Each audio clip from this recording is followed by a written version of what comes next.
नमस्कार, आज मराठीमध्ये आपलं स्वागत. पाहूयात एक महत्त्वाची बातमी. पुरात अडकलेले 12 गावकरी सुखरूप. सांगवी आष्टी गावामध्ये एनडीआरएफच्या पथकाचं दमदार कामगिरी. बीड जिल्ह्याच्या आष्टी तालुक्यात 15 दिवसापासून मुसळधार पावसाचा तडाखा सुरू आहे.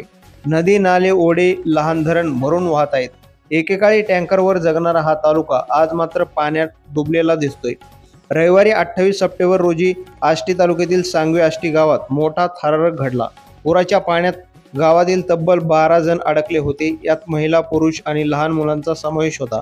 सायंकाळी 5:30च्या सुमारास एनडीआरएफच्या जवानांनी धाडसी मोहीम राबवली आणि शर्थीचे प्रयत्न करत अडकलेले सर्व 12 जण नागरिकांना सुरक्षितपणे बाहेर काढले. सायंकाळी 5:30च्या सुमारास ही घटना समोर आली.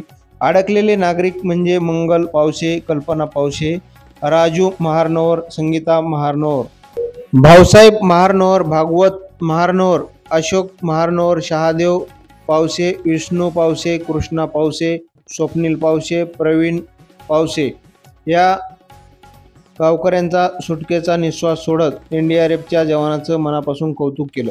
या बचाव मोहिमेच्या वेळी आमदार सुरेश धस यांचे ज्येष्ठ बंधू देवीदास धस, मुलगा सागर धस आणि पुतण्या राधेश्याम धस घटनास्थळी उपस्थित होते.